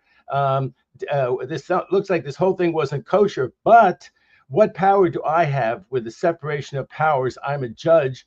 The executive branch prosecutes. If they don't want to prosecute anymore, I can't make them prosecute. But the only thing I can do after appointing a special counsel to advise him, the judge, the only thing that I can do is I can make them dismiss with prejudice. So that was the way it was. So Mayor Adams was dismissed with prejudice, no sword hanging over his head, of course, destroyed Adams's prospects of reelection. So that's what Schiff is referring to. And just to finish the point, there are meetings about this. There's meetings, and they're trying to stonewall, which is unbelievable because he wants to be a lifetime appointed federal judge. But at the same time, he wants to stonewall. That's what Senator Whitehouse was saying, and hide behind all these privileges, which whether they apply or not, if you want to apply these privileges, that's very nice. And if they're legal, that's even better. But if you want to be an appellate judge, you shouldn't be able to use them as a shield. So this federal judge may actually go down, Mark. So you're saying then, in conclusion, he may not get this judgeship. It's the story that we talk about on everything. He's 4 Republican votes away from not getting this judgeship. And, you know, Mark, it always seems to come down to the same thing and to the same usual suspects. And you just think, this is a very strong allegation. This is not just Schiff saying so or asking some very pointed questions. There's a whistleblower. He's a longtime distinguished Department of Justice attorney who sat in on this meeting. He has said under oath and in a whistleblower complaint that this Beauvais said those things. It's also very suspicious that Beauvais wanted to make sure all the notes of the meeting were collected from all the participants. And of course, meetings like that tend not to be taped, so you don't have a tape of them, but you have about as strong evidence as you could have. You have an under oath statement by a distinguished Department of Justice attorney who was fired over this thing, and they could make up a whole lot of nonsense why he was really fired, but apparently they haven't done that. And so you have to believe that he's lying about it for no apparent reason, that he didn't go along with this, the whistleblower, for no apparent reason. None of this makes any sense except that it's true that Beauvais did say, just F the judges. If the judges don't agree with what you want to do, just F the judges. The last thing I'd comment on, because I'm from that generation where no one said the F word, even in quoting somebody. We've now had Trump and Schiff say the F word quite a few times in the last week. Maybe it will become standardized, normalized. Yeah, I don't give a flying F if they use the F word, but I do care about them ignoring court orders. And let's just be clear about what that court order was. He was speaking about court orders that would demand that the deportations halt unless there was due process. Remember, early on in the deportations, there was the scooping up of all of those people, sending them off, many of them by mistake to El Salvador. They were Venezuelans, supposedly. And he, Beauvais, supposedly, again, in this whistleblower report, among other things, said, F the court order. These deportations continue. That's what this was about, David. Yes, this was also about the famous flight that left from Texas. And so there were some questions by Schiff if whether he told the people at the meeting, act stupid with that oral order, defy the oral order. Every lawyer in their right mind knows that when a judge says, do not do such and such, you can't go out and do it 10 minutes later and argue that, well, I didn't have a written order. Because the written order ended up taking 20 minutes or 30 minutes to issue. You can't go right outside of it and do the exact opposite of what a judge just told you to do and say, well, it was just an oral order. I was waiting for the written order. That's the position that the Department of Justice took. They apparently took it under the advice of this fellow Beauvais. And let me say something else that's so remarkable about this case. Well, let me just remind people before you say that Beauvais was Trump's personal attorney, involved in the 34 felonies, the ones you've heard about, the ones he was convicted of, et cetera. That's who this guy was. And Trump appointed him to a supervisory role in the Justice Department when Trump won the election and became president again. So that's where he is now. And now, of course, he's going for the judgeship. I just wanted to remind everybody who he was and where he came from. Go ahead. No, I want to be clear. JFK appointed one of his law professors, I think, to the federal bench. And any of my clients, whoever get in that position, that they can help me get appointed to the federal bench, more power to them. But to say it's unusual is beyond belief. Now, I don't hold it against Beauvais. I've heard enough that I would never vote to confirm him in a million years. But I do not hold it against him that he was Trump's criminal defense attorney. My understanding is that as his criminal defense attorney, in that role, he didn't do anything wrong. He advocated zealously for Trump, so I don't hold that against him. What's sort of remarkable, just if Trump really wanted to get him on the Court of Appeals, was that he took that interim job at the Department of Justice, because it seems like if he'd have gone straight from being his lawyer, did a great job. We need to appoint private practice lawyers. Not everybody has to be a district court judge or a government official first. I think he probably would have made it. But I think now, because he has such a terrible record, really, I think of obstructing justice, of telling people at those meetings to do things that were completely inappropriate for anybody who wants to be a judge. I think that his attempt may not make it. And just so people understand, because they hear about federal judges, remember there was a tariff thing, and there was some court of international trade nobody had heard about. And we're always saying a federal judge stayed this, and some other bunch of federal judges overturned that. And there are three levels. There's a trial court. Okay, that's the district judges. I clerked for a distinguished district court judge in Washington, D.C. He went on to be the chief judge. That meant he was still a district judge, but he was chief among the district judges in that particular district, Washington, D.C. We're going to talk about the District of Maryland. I hope we'll get a chance to do that. And Trump just suing the entire district court. That's a new one. And then there's this level of appellate judges. The country's divided geographically. It starts with the first, that's the oldest area in New England. It goes into the second, which is New York, the stock market cases, the Southern District of New York City. And then you get to the third. The third is New Jersey, Pennsylvania. It's that area. It's right next to New York City.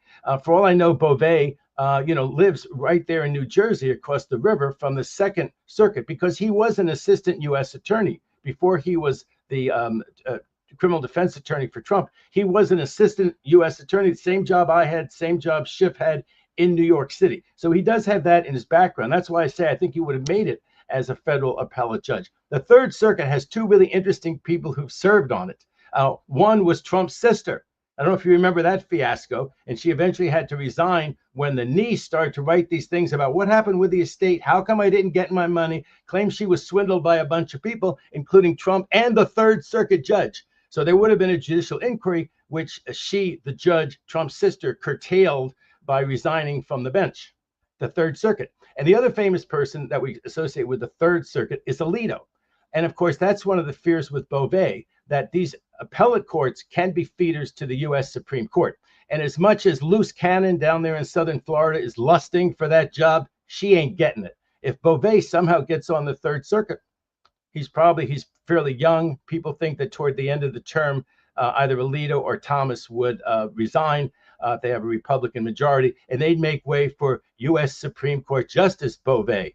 So people need to really watch this one and watch Beauvais not getting to the Third Circuit Court of Appeals. All right, now moving on. I want to ask you about the Supreme Court green light to continue to deport non-citizens to a third country, someplace other than the country from which the non-citizen arrived in our country, the United States. And they can do this with little or no notice, or even for an opportunity to contest their removal. Can you speak to this? This is a Supreme Court decision.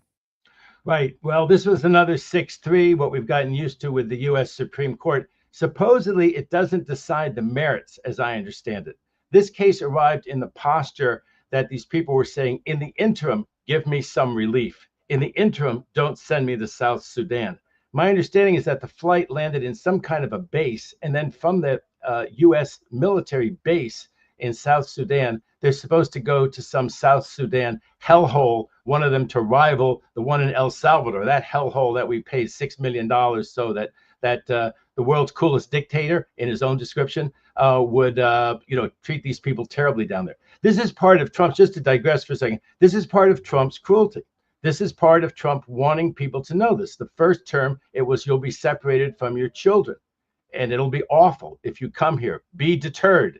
And this one is you'll be sent to some horrible country that you don't know anything about, to some hellhole over there, self-deport. That's exactly what the message is. That's what this is all about, Trump's cruelty writ large throughout the world, and he hopes to deter people in that way, rather than through the normal lawful processes. So the question right now is, do they go from this U.S. military base back to the United States, because the stay would be in effect that until the case is decided on the merits, they have a right not to be sent to a third country without a hearing? Or do they go from the U.S. military base in South Sudan to the hellhole prison? And the U.S. Supreme Court says 6-3, you go to the hellhole while you wait for this case to be decided on the merits. The merits are whether you get a hearing before a judge here in this country before you get sent to a country where you reasonably fear torture and mistreatment. And in the interim, no, you don't get that hearing. And you wonder if the U.S. Supreme Court really thinks the balance of equities, if they really think the irreparable harm is somehow to the government, if they don't think there's irreparable harm for being sent to those hellhole prisons, how are they ever going to decide the merits in favor of these people who are getting deported? People have to understand, you do not have a right to be sent to the country of your choice. You don't even have a right to be sent back to your own country. That surprises people.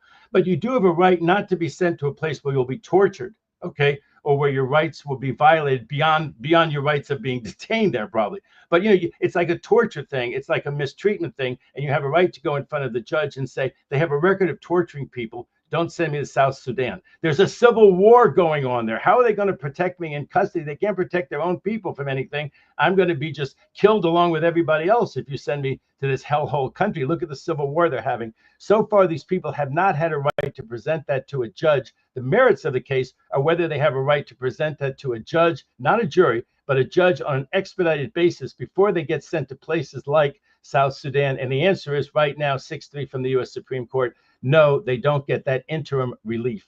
Is it significant that the district judge had ordered an injunction prohibiting the removal of these non-citizens to third countries? Is that noteworthy in any way, or that's just, that's why it's appealed to the Supreme Court, I guess, because that's why it's appealed all the way to the Supreme Court, and that stay is being dissolved. You would think, again, somebody in the administration, you watch the whole thing with Iran and you think, are there any adults in the room, on something so important as we just went to war, and we have people like Hegseth and I don't know, all the other nincompoops who are around there.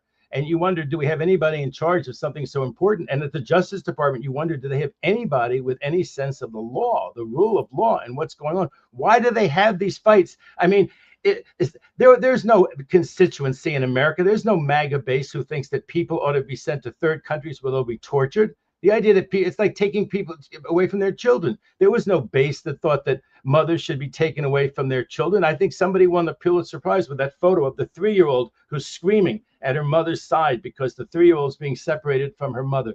That's just cruelty. That's not what America's all about. We're a charitable country, and the MAGA people are charitable people. As they start to get this, and you think that the Department of Justice would just avoid it and say they've all had a hearing and some judge has said they're not going to be tortured in that place. And if they're going to be tortured in a place, we didn't send them to South Sudan or some other place where they'd be tortured. They're still unpleasant places that you get to, and they can hold you in custody. One last thing, they sent a whole bunch of Mexicans down to Guatemala, I guess thinking that would be something that would scare them from crossing the border again. And the Guatemalans, as I understand it, said, you didn't give us any notice. We didn't know these people. The flight landed in Guatemala with all these Mexicans. My understanding is Guatemala put them all on a bus and sent them back to Mexico. And that's what a lot of these third countries are going to be. We don't want to be in the middle of this. What do we need this for? Okay. They arrive in Kosovo, and what are these people all doing in Kosovo? And they send them on to the countries that they're actually from. That's been a lot of what's really happened on the ground. But of course, Trump wants the impact, right? The impact. And part of it is absolutely racist. They're going to be sent to some hellhole in Africa, and hope that makes an impression on Latin Americans not to come here. I mean, I hate to say that, but I'm into Trump's way. Like David K. Johnston, we do try to read Trump's mind a little bit, and his mind is very easy to read on this one when he sends people to South Sudan in the middle of a civil war, and it's a black country, and nobody sent there is black. This administration has been gratuitously cruel and deliberately ruthless in this whole deportation scheme. And you're right, as it sets in, as these images get out there, even to MAGA world, I think it may not sit well, but the damage is being done in a heartless, stomach-turning way. I want to ask you about... Mark, one last thing, Mark. I think that the people, remember, they were supposed to be rounding up the criminals out here in L.A. Oh, ICE was very unpopular, and they were at the car wash. That's where the criminals hang out. Yeah. I think 5%, now they now have statistics, 5% of the people, something like that, have a criminal record. 95% are just nannies, people working at the car wash, people keeping our economy going out here in Southern California. The construction business, the gardening business, the restaurant business. That's the government stats. 5% have a criminal record only. I got to move you to the Maryland situation. This is wild. The Trump administration announcing this week that they are filing a lawsuit against all 15 federal judges in Maryland over this order blocking the immediate deportation of migrants, challenging their removals. And this is a fight with the federal judiciary over the executive powers of the president, in this case, Donald Trump. And to sue all 15 federal judges in Maryland is, I've got to think, it's unprecedented. You know, the judges usually have lunch together. They did that in Washington, D.C., and you, with law clerk, you could kind of glimpse all the judges were going in there around 12:05 to have lunch together, and it was a sanctum sanctorum. And you wonder what they talk about. Well, now you know what they talked about the other day. They said, who got sued? What are the interesting cases around the this corner? lunch agenda is predetermined.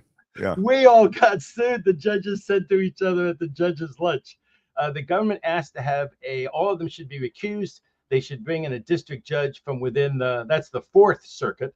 They should bring in a different district judge from somewhere else within the Fourth Circuit. The Fourth Circuit, Maryland's one of the few liberal places. So I think that meant to bring in somebody from Virginia.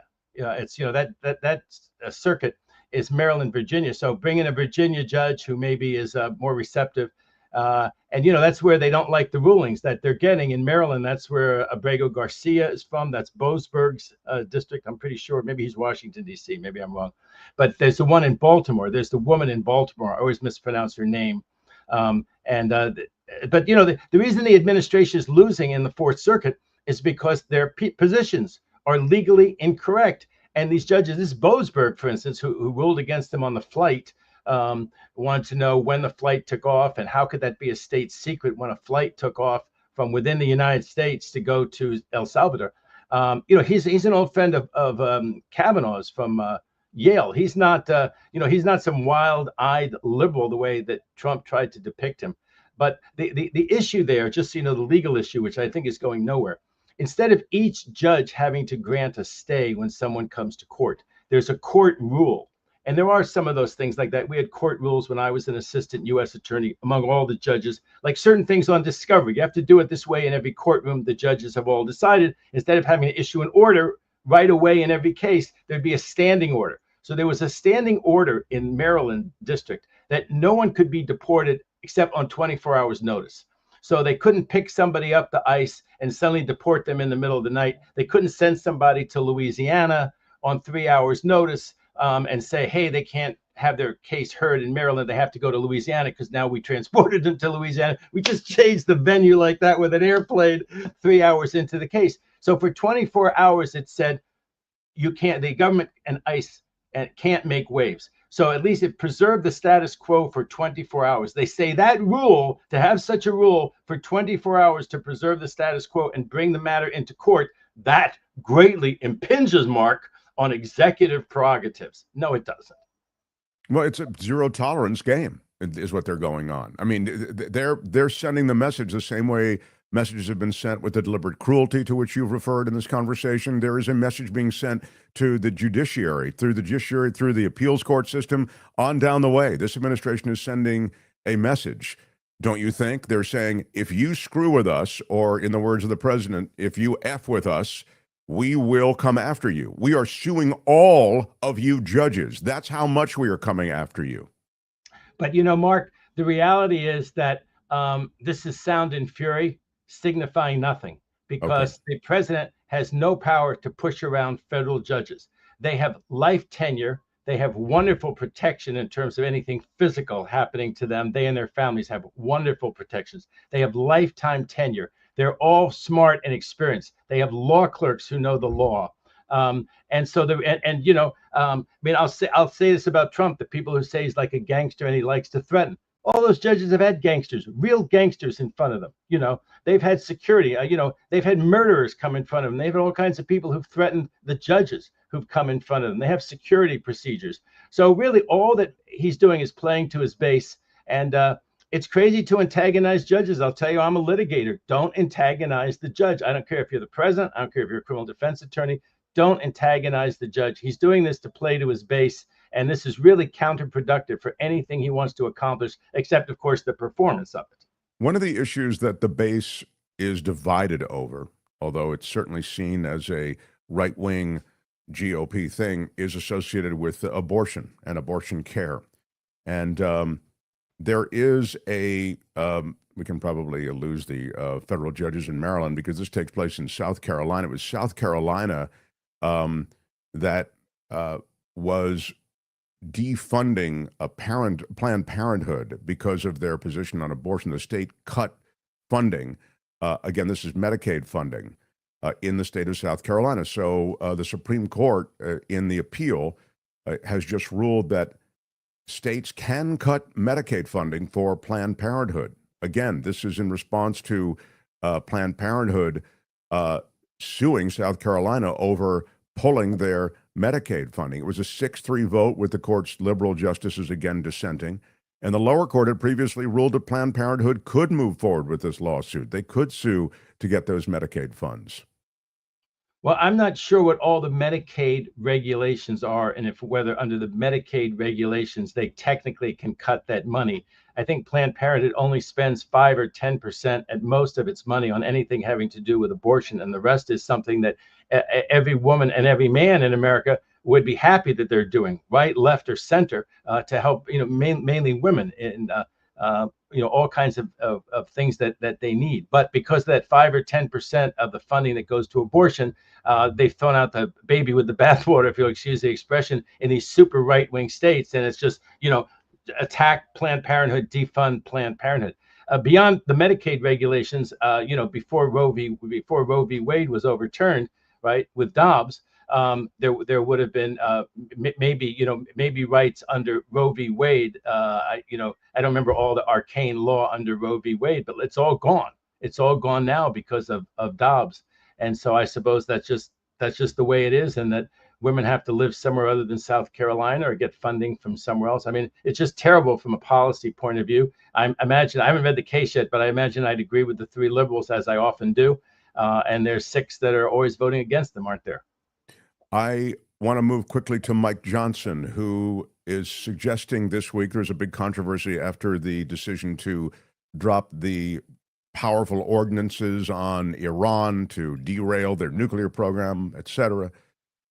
It was done without congressional approval. In fact, as we learned later, there were Republican leaders who were informed of this plan. Democrats were left completely out of the process, but there was certainly, beyond that, no vote and no, okay. So, and again, I'd suggest that sort of is the state of the state these days in Washington. Obama did it to an extent. So in any case, Mike Johnson is suggesting that the War Powers Act is unconstitutional. And so again, there's been GOP and Democratic cries to, remember the War Powers Act. You need to come to Congress if you want to do this kind of thing, Mr. President. But he has rejected any calls to stage any vote on a War Powers resolution. And I wonder if you could just comment on, from a practical standpoint, War Powers and Johnson's position, which is that it's unconstitutional, the War Powers Act. Well, I think it's likely that the U.S. Supreme Court would stay away from deciding anything about this, saying it's a political question. This seems to me, if there's anything that the U.S. Supreme Court would say is a political question, it's on a particular decision. And of course, the Supreme Court's not really made for this kind of thing, even if it was a Supreme Court that I agreed with more philosophically, because it's after the fact. Within 60 days, I think that the power only, there's some 60-day limit to it, because I think one of the arguments, Mark, is that they don't really need to do anything right now because the certain powers are extinguished after 60 days. And you take the situation, do I think it's unconstitutional? It's very hard to say. I've said so far, I don't think the U.S. Supreme Court is going to get anywhere near the question. It does say in the Constitution that Congress has the power to declare war. So the way they've gotten around that is that they never declare war. The president just takes a police action. Vietnam War, we always call it, but it was deemed a police action at the time. It was not deemed a war at the time. There was all this clamoring that there should have been some kind of a decision. There was the Gulf of Tonkin resolution. There had been an attack on a ship out in the Gulf, and LBJ had basically started the Vietnam police action and escalated it all the way through. There never was a declaration of war. Now, of course, one thing that Congress can do better than the War Powers Act is to defund the war. They have the power of the purse. So all they need to do is to say, we're not going to pay for it. But that's, again, way too dramatic, to suddenly, if they had the votes to do it, to say, we want to make it clear we're not paying for those bunker busting bombs to be sent over there. Just imagine the look of that, Mark. So they try to do something about the president's unilateral power with the War Powers Act, when, of course, defunding it would actually work. And the War Powers Act, whether it's constitutional or not, I imagine a situation that came up with Iran. The president's argument was that by pretending that he was going to make peace, it was kind of like a little bit his Pearl Harbor, wasn't it? He looked like he was in peace negotiations. He lulled the other side. He had all those Iranian generals apparently sleeping in their own beds and not in their safe houses. And let's say he killed the top 10 or 15% of the Iranian military leadership. what court is going to say that that violated anything, that he had to tell the Democrats? There wasn't going to be a vote to have any kind of a vote. I mean, it could be like intelligence, Mark, where you tell the head of the Intelligence Committee on the Democrats and the Republicans, but then he or she has to keep it totally secret, can't even tell their colleagues. Imagine if something like that leaked. There's a great cartoon where they said, who is it, Hegseth or the other guy, the head of national security, Waltz? They said, thanks for not leaking this one like you did the last one.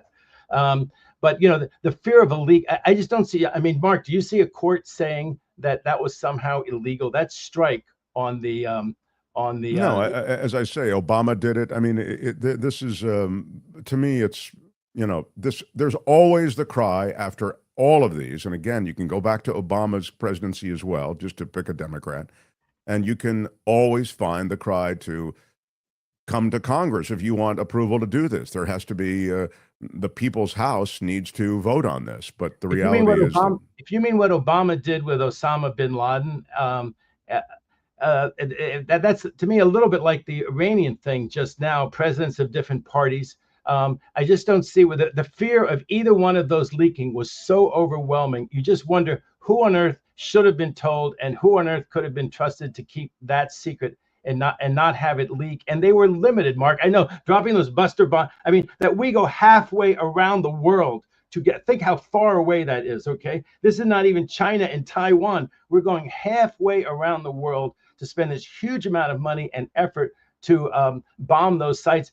And, you know, the head of that, the head of the defense intelligence, that Tulsi Gabbard, I never agreed with her before in my entire life, but she said in public testimony under oath that Iran was not near weaponizing a nuclear bomb, not near. And then Trump says, I don't care what she says. So, I mean, this whole thing was absolutely outrageous from a policy point of view. Don't get me wrong on this, but it seems to me that that one limited thing, okay, because it had to happen really quick. And now you can say, well, okay, the other raid with the generals, where they caught the generals by surprise and some of them, that was one thing. But this thing about bombing, they wouldn't have had enough time to move anything significant out of there. But who knows? If the debate had taken 2 weeks and you find out later, right, that they had moved the the uranium, right, the uranium that really mattered, that it had been there, had he hit it then and had it been moved afterwards, the Democrats would never live that down, right? I'm not convinced the uranium was there to begin with. So to me, this is all moot. And you know, you make a good point if the uranium was there, but I'm not so sure it was. And I wasn't talking about Osama bin Laden. I wasn't talking about leaks. I was talking about the repeated drone strikes under the Obama administration. Just to be clear about what I was talking about, he did it in Yemen. He did it in Pakistan. These drone strikes are completely off the books, man. They never went to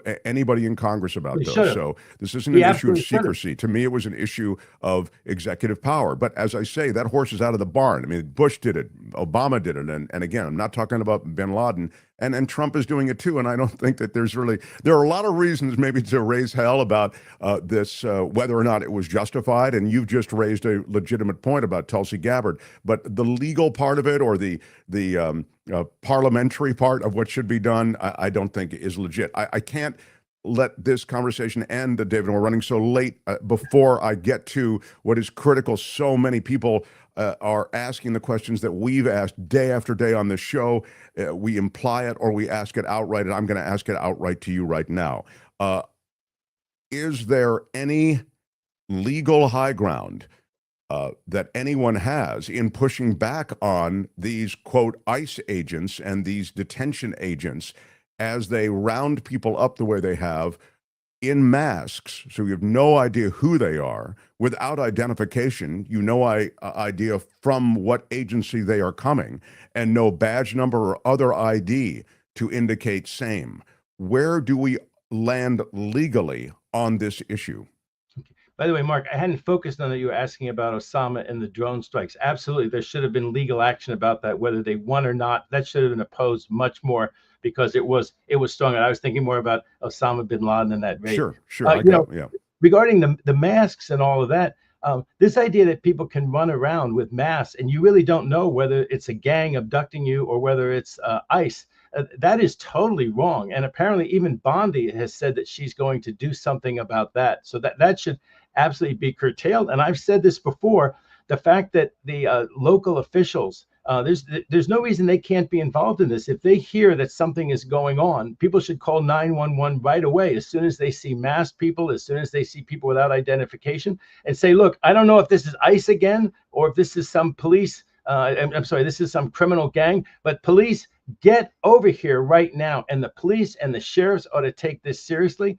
You know, we're a very democratic area, and this should be a serious thing to make sure that they are exactly who they say they are, and that they're not these what appear to be abductions. But beyond that, Mark, what can people do, like, legally about it? You know, I think some people are doing a kind of a self-help. I don't blame these people who aren't going into work, Mark. I mean, there was a story about a lady. She makes $50 a day selling, you know, tamales. And she says to herself, you know, I'm going to figure out the days that I think it's most likely that ICE will be out. It's kind of a rational thing. Don't go to the car wash. I mean, you just hope that this will abate, that they'll go on to something else. You know, times change, and do everything you can not to get yourself arrested. I know it's easy for me to say because I don't need that $50, you know, from selling tamales tomorrow. That's certainly one thing, and people should just, you know, obviously, I mean, they're taking great care, they're being careful, and of course, they're suffering a lot.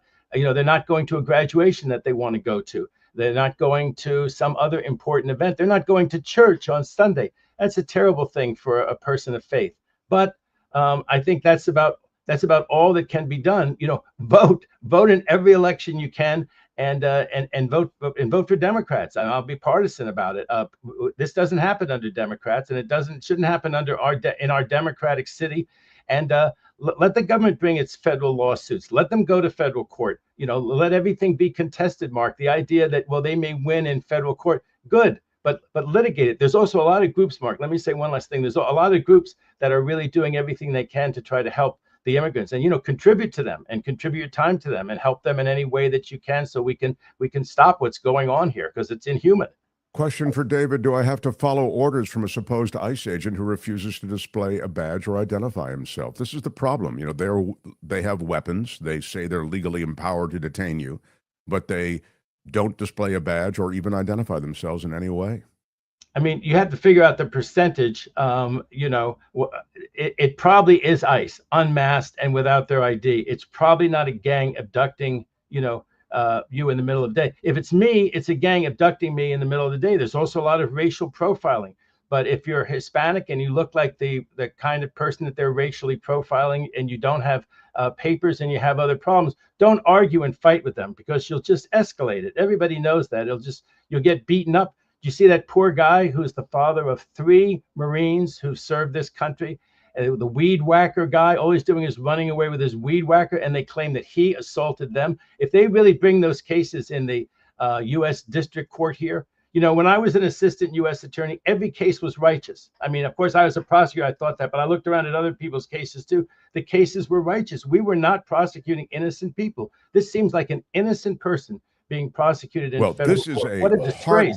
What a disgrace. Heartbreaking example and a disgrace. He is a 50-something-year-old grandfather beaten down by these guys. I don't know if they're ICE or what the hell they are. I think there is a posse. I think it's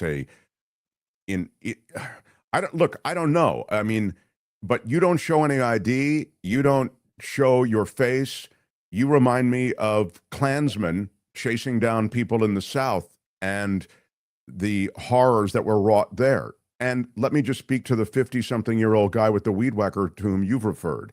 He was taken to a place where there are 70-some-odd guys in a small area, one toilet. He was beaten. I mean, you saw the way he was beaten. And no medical attention. He's received little or no food or water. I mean, this is the situation that these guys find themselves in. So as they await trial, like as you say, you know, you talk about the legal and you talk about, you know, as he awaits trial, the guy could die. I mean, easily. I don't know what's going on inside of him, internal bleeding and all the rest. This is an absolute horror show that's being perpetrated on the streets of Los Angeles and America. It's wrong. Now, if people are legitimately in violation of the law and should be arrested and detained, that's one thing. But this is not that. This is something totally wrong.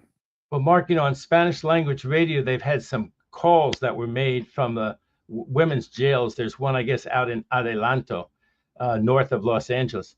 And the lady calls up her daughter and is explaining to her on the phone what the conditions are. And they're horrible. She's practically freezing to death. I mean, we spend all this money on everything in the United States of America. We can't heat the jail to the point or cool the jail down to the point that it's not, insufferably hot or cold.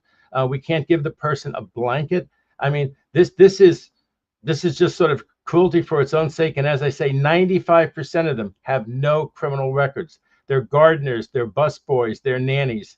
This is such a blight on America. And as I say, the people who voted, the MAGA voters, suppose he was going to run around and send all these heroes in to break up the gangs and fight tough people. They're going to take these gangs out. They're going to shoot it out if necessary with, what was that gang that they talked about all the time in Colorado that took over apartment complexes and stuff like that? Where's the people who take over apartment complexes? Where's the drug kingpins? They're just going after all of these incredibly vulnerable people who are hardworking. And but like I said, what goes around comes around, Mark. I'm very optimistic about the next election. And I know you say some of those people that are freezing in jail or that are beaten so badly. I mean, this was on a scale of, the beating here. But we're going to know, Mark, I said that too. We're going to know who those people are. It's not like it's going to be a secret for a long time. There's going to be lawsuits. There's going to be discovery. They're going to find out who was there. What do they say about criminals? You can run, but you can't hide. If you're a criminal with a badge, you can run, but you can't hide. We're going to know who committed these civil rights violations. Well, Mark. Multistacker agrees with you. ICE identity issue. Make the, quote, deputized agent wear an ankle bracelet. Track the masked guys after an incident and issue outer vests with a department number displayed. Track them. Love your show.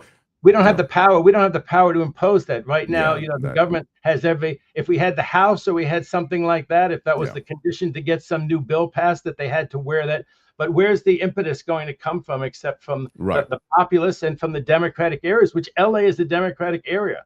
Oh, this is an interesting one. So, well, you've already issued your Katsadamas on this birthright citizenship case. Randy says SCOTUS decision on birthright citizenship case due tomorrow, right? And that is. Did he say how he knows it's tomorrow? I don't know how he knows it. Randy knows a lot of stuff. Well, the Supreme Court has until July 4th to issue its decision. So there will be some decisions next week. So I'm just wondering how he knows that one's going to come tomorrow. Yeah, but you've already said you believe that they'll uphold birthright citizenship. Katsadamas is on the record with that. Yeah, I think that one could be 9-0. At the worst, it'll be 7-2, and Alito and Thomas will come up with some fanciful theory. We could try ignoring it, sir. No, I don't. It says born in the United States right in the Constitution. Read the language. I come from regular stock. Yeah. That's Clarence, read the text, please. Clarence, get it on, baby. Get it together. He's too busy in that big, beautiful RV that was bought for him. All right, David, I've got to wrap up. I love our conversation. What time is your show tonight? We're starting at 6:30 Pacific time. Are you going to visit with us? We're on for 2 hours. I'm going to check in at 6:30, but then I have to leave around 6:45, 7 at the latest. But yeah, 6:30, I'll check in. I'm looking. Sounds like it's going to start hot. I think a lot of people are going to drop in. A lot of special guests like yourself are going to drop in right at the beginning. So that's really exciting news. Thank you for being here every Thursday. Appreciate it. And we'll see you tonight. David Katz, everybody. Great. Just check in like this at 6:30, right? Like I am right now. Check in. Yeah, we'll send you a Zoom link. We'll send you a special Zoom link. Okay. So great. Yeah. Great to be with you. Okay, pal. See Take you. care. Be well. The Mark Thompson Show. I know we're running late. This is a situation where Albert, can you ride to my rescue, or Kim, tell me what we need to pay attention to? Before we go, and I think we can skip news, but I do want to bring up this from Sue-Ann, because I know you wanted to talk about this issue anyway. Well, I just want to mention, apparently, Sue-Ann says protesters are outside the Palantir offices in downtown Palo Alto now, helicopter news crews above them. Palantir is a data collection service. Palantir is very, very powerful. Peter Thiel funded and founded a group, and they are getting huge government contracts. And by the way, none of what I've just said is wrong or illegal or bad necessarily on its face. I mean, I mentioned it though, so you know the provenance, the origin story on Palantir, But the reason that I think it is particularly noteworthy, in addition to being granted additional contracts of substantial size. I'm talking about, billions and billions of dollars. I'm concerned about conflicts of interest associated with Palantir. So Palantir is being increasingly charged with data collection on Americans, and Americans of all types, Americans of all worlds. There'll be more and more collected on you and me in the Palantir database. In other words, Palantir is being granted access to more and more in the way of information about you and information about me, and that is concerning. It doesn't really matter who runs it. But as it turns out, and maybe these extreme right-wing minds, voices, philosophies are behind Palantir, and that may not be nothing. And when you add to the fact that Palantir has a connection to Stephen Miller, it's Stephen Miller, right? Kim, sometimes I glitch on somebody's first name. Yeah, Stephen Miller, you think to yourself, wait a minute, that seems like it should, on its face, be a conflict of interest. And you could just call him Satan, though. That works. All right. He has connections to Palantir, and he has a massive financial stake in Palantir. So he will make millions off of Palantir's government contracts that are associated with the sweeping immigration crackdowns. And Palantir is at the center, and this is what I think is happening in the San Jose protests, of tracking all of these immigrant movements. So people who are undocumented but are in this country, there is data on them. And there are increasing ways that Palantir has to track all of them, and you can build with Palantir essentially a massive system to allow federal agencies to track all of these people and round them up. This is not even including all of what can be collected on you and collected on me. So when you want to collect data and form a file and build a file, I should say, on so many Americans, so many people who are here with a questionable immigration status, etc., Palantir is perhaps increasingly the nucleus of that plan. And so the fact that Stephen Miller is connected to it financially, I mean, he stands to make millions of dollars from the success of Palantir and by handing over more and more power to Palantir. Palantir, remember them, know them. Most of you are familiar with them, maybe even well beyond my knowledge of them, but they are going to be super relevant to a lot of stuff going on in the future. So apparently at this office, 6 arrested at the New York Palantir office. And again, this is the company, as noted here, building deportation software for the Trump administration. So it's no surprise that when it comes down to the private prison companies, when it comes down to the private surveillance companies, the private data companies, that this is an open season for all of these people. I put them in the same category as Doge and all the rest who've just been able to get fat just to eat at the all-you-can-eat buffet of government contracts that have been handed out to all of these people who are associated with the Trump administration. I think it is it's loathsome, and it's worth noting that these protests do represent a kind of pushback. Activists are protesting against Palantir across the country this week, comes the headline. So thank you for that. I am late, though, here, and I want to acknowledge that on the June swoon tonight, I guess there was a Mark Thompson show. This will be of only perhaps mild interest to those of you who are just kind of passing through. I'm as excited as a possum in a pickle patch to get a swoonin', says Richard Delamater. Thanks for the $5 super chat. We will start at 6:30 tonight.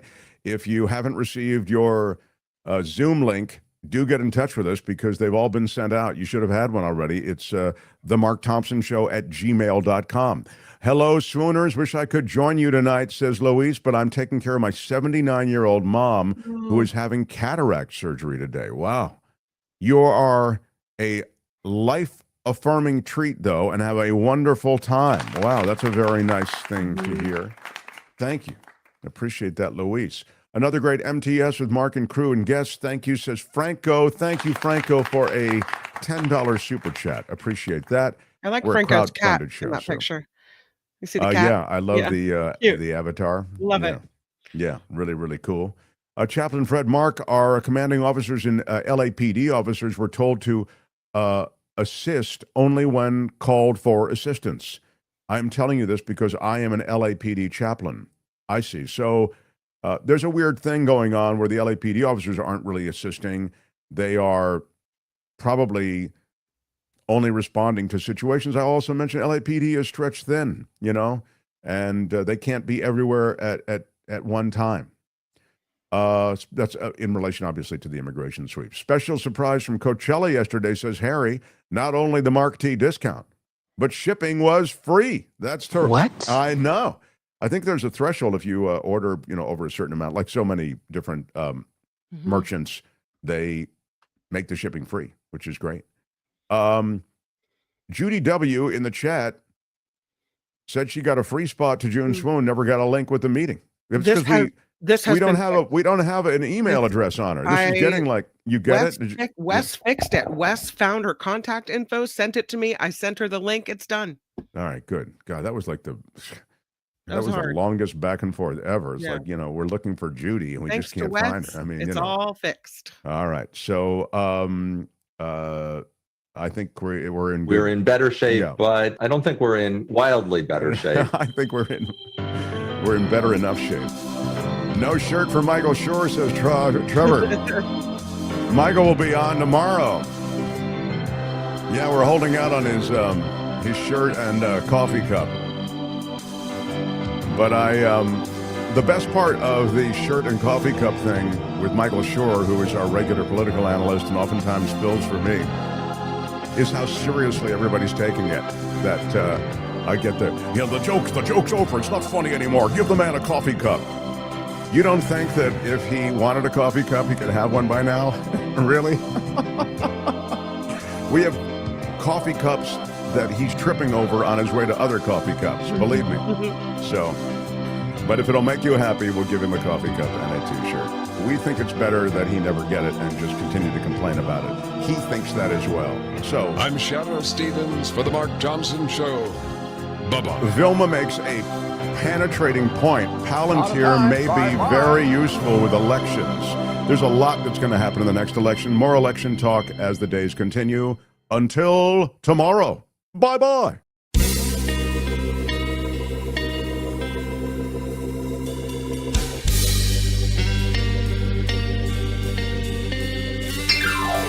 Thank you.